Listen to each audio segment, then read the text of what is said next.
To my review of the fourth day's play in the second test between the West Indies and Australia. Australia began at 7 for 221, leading by 254. There was a short rain delay to kick things off, and then when they got back on, they got on. It was very quick. Hopes of Australia extending the lead up to 300 were quickly snuffed out. Second ball of the day, Pat Cummins was caught behind off the bowling of Shamar Joseph for 4. Then Alex Carey out LBW to Shamar Joseph, tailed back in, beat his defence, not out on the field, but all reds on review.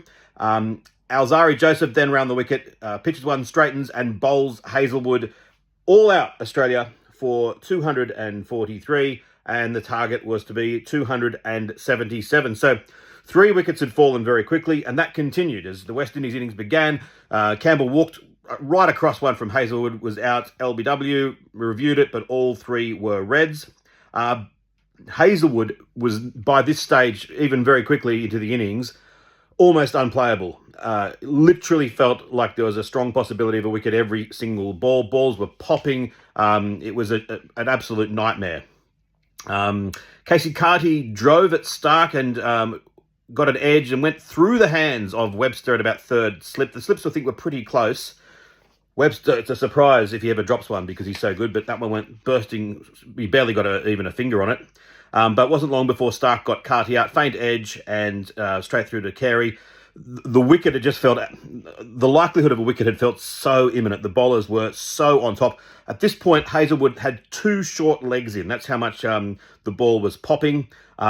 Webster was on and straight away got Craig Brathwaite out, caught behind with a faint edge. Brathwaite out for 7, so 3 for 29, a pretty miserable performance for Brathwaite in his 100th test match. Another dropped catch then, a very tough one. Cameron Green diving across from third slip to his left, just got a hand to it. It was off Brandon King off the bowling of Cummins. Then they got a ball change, as has been common throughout this series. And then just on the stroke of lunch, Cummins delivered a Cummins special, went wide on the crease, straightened down the line, hit the top of off stump, knocked over Brandon King, who'd played a couple of nice drives, and he was out for 14. Score was 4 for 33, and it felt all over, even at lunch. After lunch, Roston Chase and Shai Hope began with significant aggression, and it felt like this is what they should have been doing from the start. That probably wouldn't have worked because the pitch was so difficult. But as soon as they put this aggressive approach on, it made the Australians just, as a spectator watching, you're thinking this could get interesting if it lasted long. Unfortunately for the West Indies, Shai Hope, having played with judicious aggression, kind of lost control and then slogged at one, playing a pull shot, that sort of a slog pull that wasn't short enough, and top-edged it straight up, and Hazlewood caught and bowled it. He was out for 17 from 25 balls. It was 5 for 71. Then Stark got Roston Chase out LBW. He got 34 from just 41 balls. He reviewed it, but it was out clipping the top of the stumps. Umpire's call on height. Felt a bit sorry for Roston Chase. He copped a couple of unlucky decisions. Not that that's unlucky, it was hitting the stumps, but another couple of centimetres higher and he would have been reprieved. So didn't have much luck throughout the series, and I think he was batting reasonably well at times. Alzarri Joseph came in and continued the attack. Consecutive sixes against Nathan Lyon. But then Stark came on, or not came on, got Graves LBW, one that absolutely looked plumb. Actually, he didn't bother reviewing it, and it would have been umpire's call on leg stump, but it was one of these ones that live, he just thought, that has to be given out. 7 for 102, and it's kind of all over bar the shouting. Alzarri Joseph tries another slog on Nathan Lyon, doesn't get hold of it, caught at deep mid-wicket, out for 13. Shamar Joseph had hit a couple of nice shots as well, but Lyon tossed one wide into the rough. He swipes at it and is caught at long on for 24 from just 23 balls. It's now 9 for 127. Seals hits Lyon for a 6 and then tries again, and Lyon runs back, takes a good catch off his own bowling. It's all over. Seals out for 8. West Indies all out for 143, and Australia win by 133, and in so doing retain the Frank Worrell Trophy. Nathan Lyon is now 1 wicket behind Glenn McGrath as second most wicket taker for Australia in Test history. And looking at the West Indies scorecard, Yeah, Roston Chase top scoring with 34. Not much to write home about, but very, very difficult pitch. I think it would have been interesting to see England on that pitch going for it, because it would have been high stakes. They would have hit lots of fours, lots of sixes, but I think even then there would have been a few too many with their name on it, and they would have also fallen short. So West Indies, as in the first Test match, matched it with Australia blow for blow for much of the match, but when it really mattered, Australia cruised away for the win. Stark, 3 for 24, Hazelwood, 2 for 33, a wicket each for Cummins and Webster, and Lyon, 3 for 42. So there will be the talking points around the fact that Green at least got some runs in this match, but the Australian opening pair have not scored any runs. I'm sure they will not drop them. They will back them in, and that's what they always do, and there's a lot of credit to that.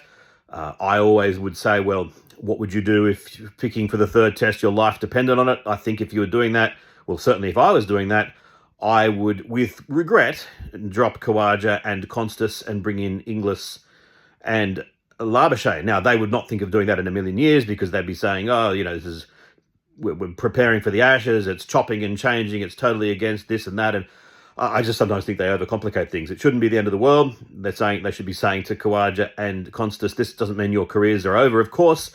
But we just think that this other combination will give us the best chance of winning the third Test match. And it matters. Just because Australia's won the Frank Worrell Trophy, it's World Test Championship points up for grabs. So anyway, it's a moot point, because I'm sure they won't make any changes. So interesting that the Frank Worrell Trophy has now been in Australian hands for 30 years. That seismic series win in 1995. And I remember after the win, see if you can remember who were the two hosts in the studio after the win. Think about it for a couple of seconds. Pause if you want, because if you can remember, you'll be very, very, it's very, very impressive. It was Doug Walters and Andy Pascalides were the studio hosts. I remember they each had a glass of champagne in front of them. It was about 7 a.m. when Australia wrapped it up Sydney time. And it was a seismic moment, the baton changing in world cricket between the West Indies and Australia. A little bit sad that 30 years later, it occurred in the middle of the night. Most Australians unaware, many Australians probably unaware that the series was even on. So far have the West Indies fallen, but this series showed that they are worth investing in. In the first Test match, if the West Indies had caught at the same ratio as Australia, that might have been enough to make the match very much closer. The second Test match, ultimate margin of victory, 133 runs. It's not that huge. And you factor in the West Indies' smaller population size, their far less economic power. They from afar seem poorly organised at a board level. If the world cricket put some extra money in, ensure that their best players were available to play Test matches by paying them properly, improved infrastructure, and put in some investments, it would be worthwhile, because there were echoes throughout this Test match of what it used to be like watching cricket in the West Indies. I mentioned how on the Saturday, the crowd was almost 5,000, which on an island of Grenada with only 120,000 people, that was a very impressive crowd, and it wasn't far away from being extraordinarily atmospheric and really good. So world cricket should definitely be investing in the West Indies, because they showed in this series that the talent is there, and they weren't that far away from Australia. I'm talking about the series as though it's in the past tense. It's not. The final Test match starts at Sabina Park in Jamaica, I think on Thursday night, into Friday morning Australian time. I think that's right. I should have checked. I'm going to be overseas. I doubt I'll be doing any reports from that match, but you never know. And is it a pink ball Test match? It's going to be interesting to see the level of interest, because apparently of all the islands in the Caribbean, cricket is struggling the most in Jamaica. So it'd be great if there was a bit of a crowd there, and great if the West Indies could really continue to show some fight. Final word, the pitch, although very, very difficult for batting, far better than I'd expected. Just as Barbados was far better than I'd expected. The last thing you want was turgid, boring, slow cricket. The batters might complain about the fact that this was a bit too hard, although Steve Smith looked sublime, made it look much easier throughout the match. But it was highly watchable, very entertaining, much more enjoyable than I had expected, and well worth staying up throughout the night to watch. Hope you enjoyed that. Speak to you soon.